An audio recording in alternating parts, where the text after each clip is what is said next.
नमो गुरु कृपानिधान।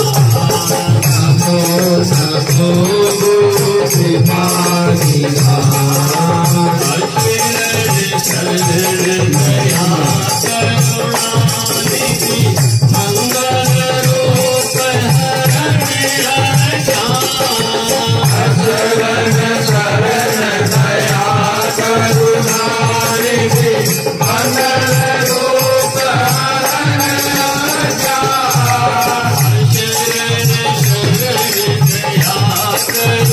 करुणानिधि मंगल रूप हरण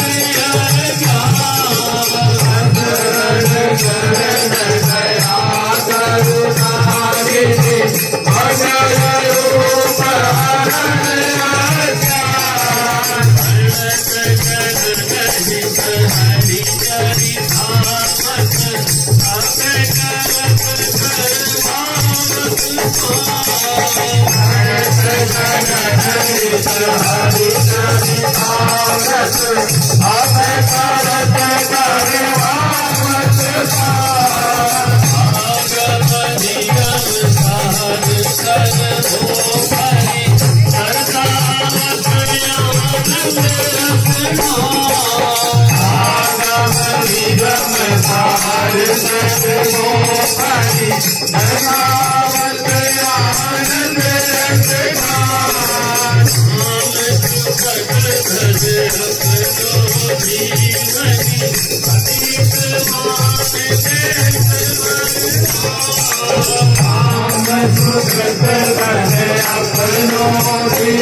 करना सिखाया उन्हीं व्यास नंदन की जय बोलता हूँ।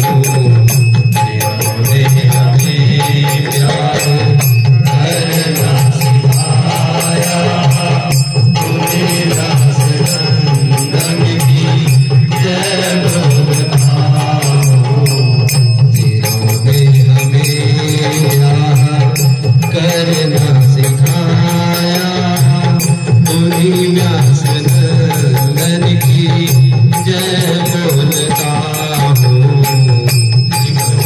सिखाया उन्हीं व्यास नंदन की जय बोलता हूँ।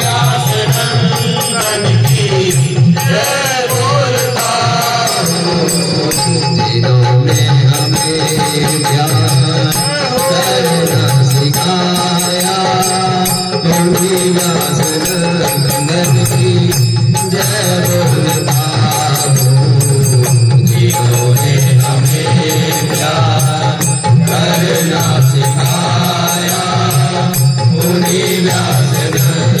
नंदन की जय बोलता हूँ। उन्हीं व्यास नंदन की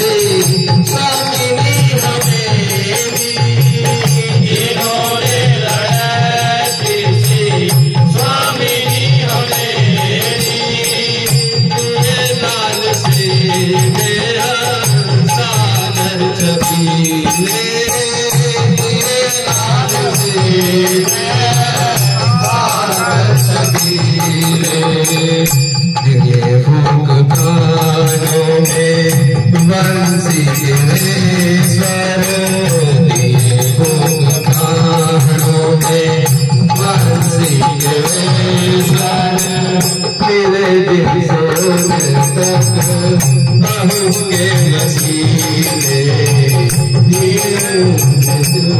से बहु के वसीले साधन लुटाया साधन लुटाया मुनि व्यास बन की जय बोलता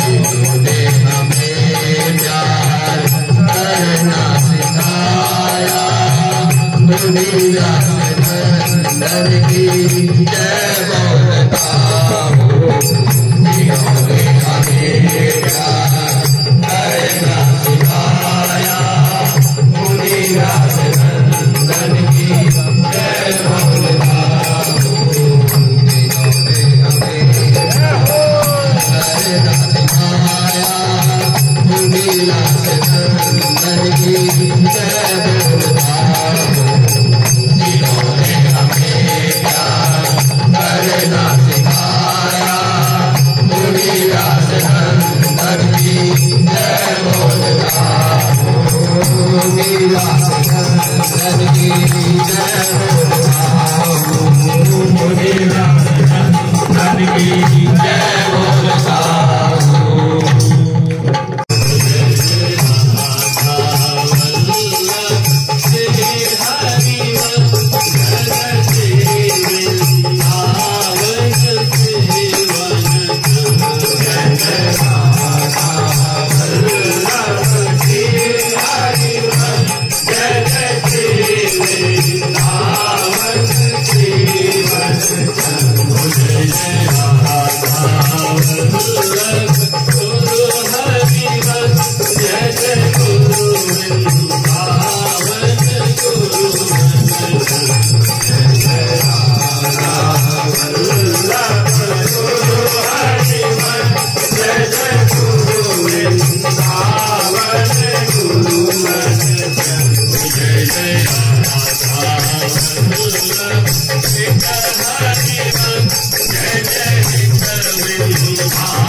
लाडली लाल की राधा वल्लभ लाल की वृंदावन धाम की जय जय श्री राधे श्याम।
वही मैं रहता हूं।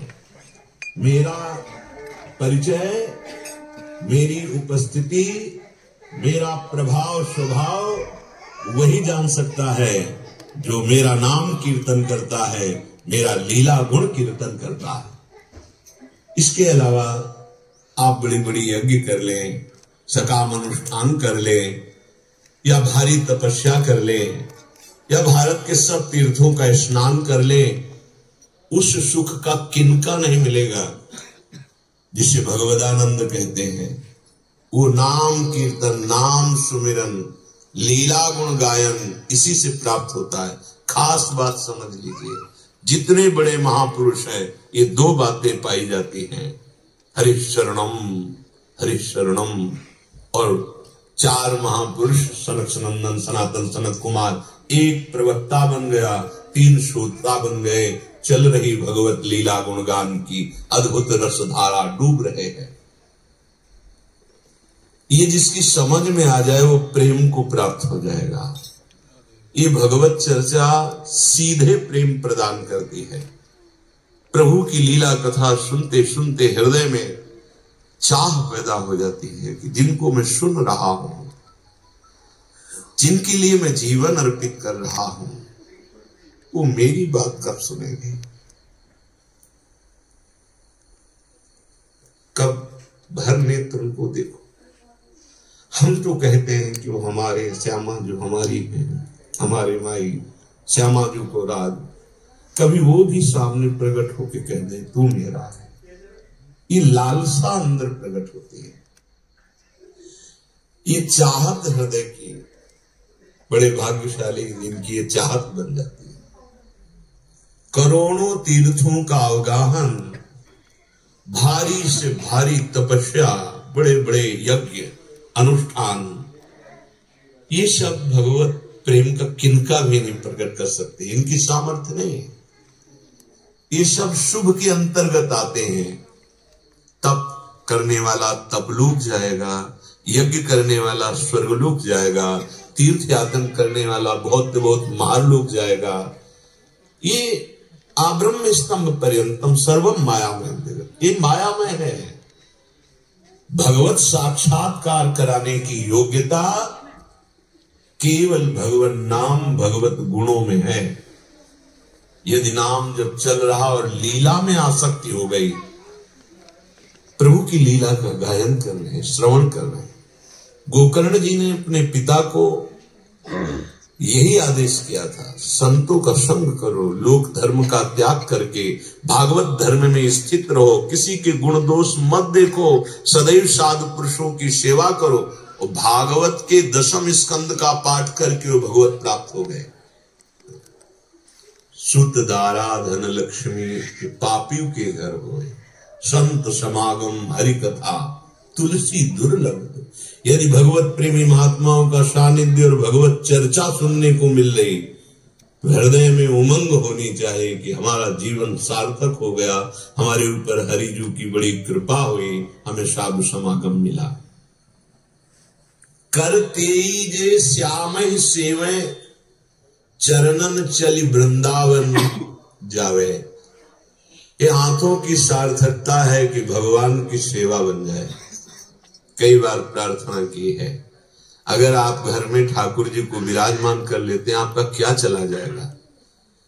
प्रतिपल उनकी दासता का भाव कर लोगे तो परमानंद में डूब जाओगे। ये घर किसका? ठाकुर जी का। ये संपत्ति किसकी? ठाकुर जी की, प्रियालाल की। हम सब परिवार के सेवक हैं। जो भोग लगे प्रसाद पाओ, जो संपत्ति लाओ सामने रख दो, मालिक वो हैं। भला देखो तुम्हें माया कैसे फंसाती है, माया तुम्हें कैसे परास्त करती है। उसकी ताकत ही नहीं है, क्योंकि तुमने अपना सर्वस्व प्रभु को मान लिया। लेकिन मनमानी आचरण करने वालों को ये बात अच्छी नहीं लगेगी। जो भाग्यशाली जन है उनको बिना घर में ठाकुर विराजमान किए, वो भूतों का घर है। पंचभूत तो यही है ही है, वो भूतों का डेरा है।